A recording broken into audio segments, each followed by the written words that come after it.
Pemirsa, menangani ribuan pasien COVID-19 tidak sebatas menyediakan tempat karantina. Di Wisma Atlet, makanan juga disediakan sesuai takaran gizi yang cukup sehari-hari untuk mempercepat proses penyembuhan pasien. Seperti apa isi dapur Wisma Atlet Jakarta? Berikut segmen Sehari Menjadi.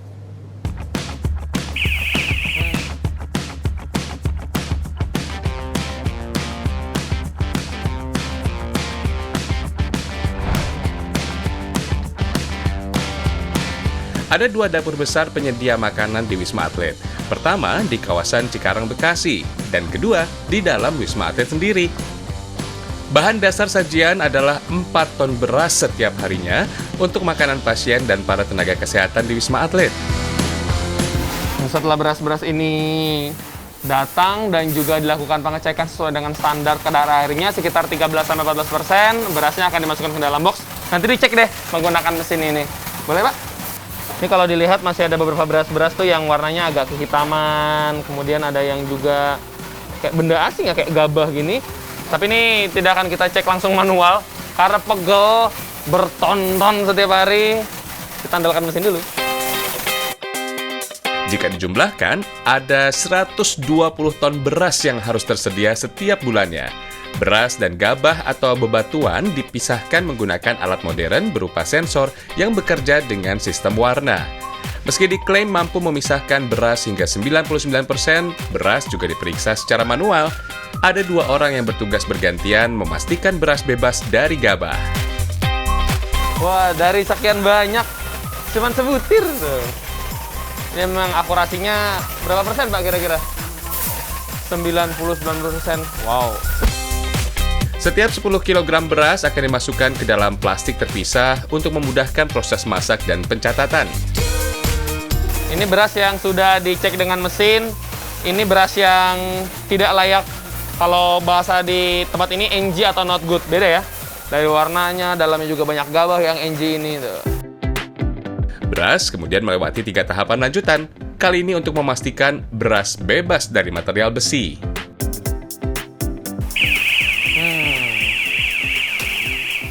Beras ini tidak bisa masuk. Oh, langsung keluar ya, kepisah ya. Sebetulnya tadi itu bukan si berasnya yang kotor, tapi kami sedang melakukan simulasi, cek alat. Ini ada besi di bawah, ini sengaja sudah ditaruh. Tapi besinya bukan dalam jumlah banyak, hanya 1. Jadi ini kalau ada kandungan besi di dalam berasnya, 1 saja seperti ini, langsung berbunyi, nggak ngarah ke bagian untuk dipak, di barcode, tapi akan keluar dan akan diproses ulang dari awal lagi. Selanjutnya adalah kesiapan bahan baku protein, yakni daging ayam dan daging sapi. Dingin, bos! Di lemari pendingin ini, ratusan ton ayam atau daging disimpan dengan suhu minus 18 derajat Celcius. Nah, ini ayam-ayam yang sudah datang bertonton, ditaruhnya di sini. Aduh, dingin! Ini ayamnya ini yang sudah sesuai standar tanpa kepala ya? Oh, tanpa ceker dan juga tanpa kepala. Semuanya disimpan di sini, sudah bersih, sudah siap dimasak sebetulnya. Ah, ini dagingnya. Sudah siap juga. Daging ayam siap olah dikirim dari daerah Tangerang, Bandung, dan Bogor, Jawa Barat. Dalam sebulan, Wisma Atlet dapat menghabiskan 60 ton potong ayam, 15 ton daging sapi, dan 30 ton ikan segar. Seluruh bahan kemudian disimpan menggunakan metode FIFO atau First In, First Out. Barang yang pertama kali datang harus menjadi barang yang pertama kali keluar agar tidak kadaluarsa. Oke, waktunya memasak. Nasi yang akan dikirim ke Wisma Atlet juga dimasak dengan oven khusus. Pertama, beras direndam dengan air bersih selama 15 menit dan dicuci bersih. Setelah itu, beras langsung dimasak dengan oven ukuran jumbo. Nah, ini nasi yang kita dikonsumsi ke Wisma. Ini 1 loyang ini 2 kilo, airnya 1 liter setengah. Dalam kapasitas 1 pintu ini 50 kilo. Berarti 2 pintu 100 kilo. 4 oven besar ini langsung memasak untuk 400 kg nasi selama sekitar 90 menit. Jadi masaknya itu bukan yang kayak cara manual di rumah saya, yang pakai jari, enggak. Ini sudah modern karena sekali masak bertonton dan nggak kejar waktu dong kalau pakai rice cooker yang biasa. Jadi harus pakai alat yang besar seperti ini. Jadi setelah matang nggak langsung main kirim-kirim aja ya. Walaupun waktunya sudah pas matang, tapi harus dicek. Yang ini sudah nih. Ini sudah empuk, panas, mantap. Untuk daging ayam, prosesnya juga dimasukkan dalam oven besar. Satu oven memiliki kapasitas 500 daging ayam dengan waktu memasak 30 menit dan suhu 140 derajat Celcius. Wangi. Ini sudah mau matang dikit lagi. Hitungan menit lah, 7 menit. 7 menit lagi matang. 7 menit lagi matang. Wah, ini kalau dilihat, ini ayamnya nanti digoreng nggak boleh sampai matang full. Kenapa? Karena akan diolah lagi apa ya? Jadi Teriyaki. bumbu teriyaki. Wah, nama-nama menunya sih bikin lapar. Ini menu-menu restoran ya, bumbu-bumbunya. Menu lainnya adalah ribuan telur yang digoreng. Telur mempercepat proses penyembuhan pasien karena kandungan protein tinggi pada putih telurnya. Ayam dan telur dimasak dengan suhu 80 derajat Celcius agar bakteri dipastikan mati dan aman dikonsumsi. Untuk sausnya, kali ini ada saus teriyaki dan bumbu telur asin. Besar harapan nih dengan makanan yang bergizi, lezat, bervariatif, imunitas naik, dan cepat sehat. Ah, wangi. Untuk pengiriman per hari itu bersih sekitar kurang lebih sekitar 2.000 sampai 3.000 porsi per shiftnya. Mungkin kalau per hari kurang lebih sekitar 12.000 ya per shiftnya.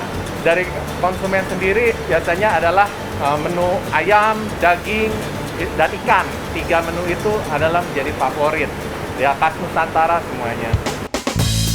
Setelah selesai dimasak, makanan dikemas dan langsung dikirim ke Wisma Atlet. Ini salah satunya adalah tahu. Nah, tahu-tahu ini jumlahnya per box itu 100, nanti biar perhitungannya gampang. Karena kan di sana kan hitungnya kan per pasien, per nakes supaya gampang hitungnya dan tidak ada kesalahan atau minus. Menu lainnya adalah 20 ton tempe dan tahu setiap bulannya. Sayur juga disediakan dalam jumlah besar, mencapai 90 ton per bulannya. Naruhnya juga nggak boleh miring-miring, karena kan tadi kalau makanan naruhnya salah bentuk, wah tublek. Oke, lanjut. Sekarang kita bergeser ke Wisma Atlet ya. Pasien di tempat ini terbagi menjadi 2, pasien dengan menu umum dan pasien dengan menu khusus. Biasanya, pasien khusus memiliki penyakit penyerta atau komorbid. Oke, jadi setelah selesai dimasak di Cikarang tadi dan sudah dikirim ke Wisma Atlet, proses pertama adalah pengepakan, lalu ada proses selanjutnya. Di Wisma Atlet Kemayoran terdapat 2 jenis lauk penambah energi, telur bumbu sarden dan asam-asam daging, serta sayur dan buah pelengkap. Untuk tenaga kesehatan dibutuhkan 2.500 kalori dan 2,5 liter air per hari. Sementara pasien membutuhkan 2.700 kalori dan 2.300 cc air untuk sehari penuh. Pasien dan tenaga kesehatan mendapat pasokan makan 3 kali sehari, termasuk 1 kali makanan ringan. Ini bumbunya lebih tajam, itu nggak begitu tajam. Oh, saya paham. Karena kalau teman-teman nakes kan kondisinya sehat, ini untuk menjaga sehat, menjaga nafsu makan, makanya bumbunya normal lah, gitu bisa dikatakan. Malah ada sambelnya. Kalau untuk teman-teman pasien, mohon izin dulu untuk sementara biar pulih, harus makannya dijaga. Dari segi varian, menu untuk pasien tidak diberi bumbu setajam makanan tenaga kesehatan, termasuk tanpa sambal dan kerupuk. Menu makanan akan diganti 10 hari sekali agar tidak bosan. Maklum saja, umumnya tenaga kesehatan berada di tempat ini selama berbulan-bulan. Jadi ini benar-benar butuh speed yang sangat cepat karena ini kata teman-teman yang di sini nih lagi tidak peaknya ya. Jumlah pasien sedang menurun, berarti jumlah makanan menurun. Tapi ini aja tuh ribuan makanan sehari. Ini sekali bikin untuk berapa ribu mas ini mas? 4.000. Siap. Aduh tuh kan hampir salah, telur nggak dimasukin. Udah siap. Karena kalau sampai terlambat dalam termin waktu 2 jam setelah pengepakan ini nggak bisa dikonsumsi lagi karena dikhawatirkan malah tidak layak konsumsi. Dapur Wisma Atlet memiliki standar kepuasan minimal 80%. Bila tidak, menu segera diganti. Siang ini, tim Sehari Menjadi ikut melihat bagaimana 4.000 box makanan dikemas. Untuk menjaga kesegaran, Wisma Atlet memiliki mesin penghangat makanan. Ini suhunya sekitar 60 sampai 70 derajat Celcius. Jadi ketika dibikin kan butuh waktu sekitar 30 menit. Itu juga cepet banget ya. Makanannya banyak ditaruh di penghangat ini atau hotbox ini. Di Wisma Atlet, 400 pasien yang memiliki komorbid atau penyakit bawaan diberikan menu diet khusus. Khusus untuk pasien yang kesulitan menelan, disediakan daging yang dihaluskan, termasuk bubur sebagai pengganti nasi. Contohnya nih, ada pasien-pasien COVID yang memang mereka sesak nafas. Mereka kan kalau misalnya makan-makan yang padat untuk pasien yang tanpa komorbid, itu akan menguras energi banget. Jadi harus diberikan makanan yang cincang untuk menurunkan tensinya, untuk kemauannya dan menelan. Gitu. Jadi ini kan istilahnya supaya pasiennya juga tidak mengeluarkan energi cukup berat untuk mengkonsumsi makanan yang dicincang itu. Untuk buah, disediakan buah rendah gula bagi penderita darah manis. Contoh nih, diabetes mellitus. Kalau kita nggak tanganin diabetes mellitusnya dulu, COVID-nya itu nggak akan teratasi dengan baik, dengan efektif seperti itu. Jadi kalau misalnya kita bisa ngatasin diabetesnya dulu, ya insya Allah kedepannya si COVID-nya bisa teratasi. Sayuran juga dicacah sebelum dimasak, agar lebih mudah dikonsumsi balita atau lansia. Jadi harus benar-benar halus. Jangan sampai termakan, bukannya malah bisa makan malah tersedak kan. Pasien dengan penyakit ginjal mendapat menu rendah protein dan ekstra sayur. Sementara pasien dengan penyakit jantung, makanannya semua dikukus. Untuk penderita MAH akan diklasifikasikan diet jantung dan menghindari makanan pedas, asam, serta tidak berlemak. Siap. Saya belajar lagi. Aduh, mohon maaf. Aduh, bikin cepet kagak ngacak-ngacak. Siap. Berarti salah ya? Oh, ini vegan, jadi nggak boleh pakai daging ini. Tadi saya menceburin. Salah, diganti deh. Nggak mudah. Ini salah, ini salah fatal. Ini harusnya sayurnya bukan sayur yang jagung ini, tapi harusnya sayur yang utuh seperti ini. Dia nggak mau sayur yang halus biasanya. Jadi tidak, menunya tidak dipukul rata pemirsa. Kalau dilihat telur, tahu, daging juga sayur, bedanya satu, tidak pakai garam karena ini untuk yang darah tinggi. Jangan sampai tersalah, nanti selesai makan yang pasien darah tinggi bukannya sehat, malah loh kok naik darah tinggi saya, ternyata garamnya kebanyakan. Pusing ya Pak ya? Oh bapaknya nggak pusing, yang pusing saya doang. Sebelum dikirim ke 4 tower Wisma Atlet, makanan 2 kali diperiksa. Pertama, bebas bahan kimia seperti arsenik, sianida, nitrit, formalin, boraks, dan rodamin. Kedua, analisis sensorik dan zat gizi. Bila dinilai mengandung zat berbahaya, pengiriman langsung dibatalkan dan dibuat menu baru. Dan sudah dicek, semuanya sudah lolos, waktunya makan siang. Ini baru satu proses, dan siang aja dan masih ada malam, masih ada snack. Tapi saya nggak ngantar sampai ke towernya, sampai depan aja. Izin ya Pak. Walau menu di Wisma Atlet tampak lezat, tapi tentunya kita tidak ingin menjadi pasien baru ya.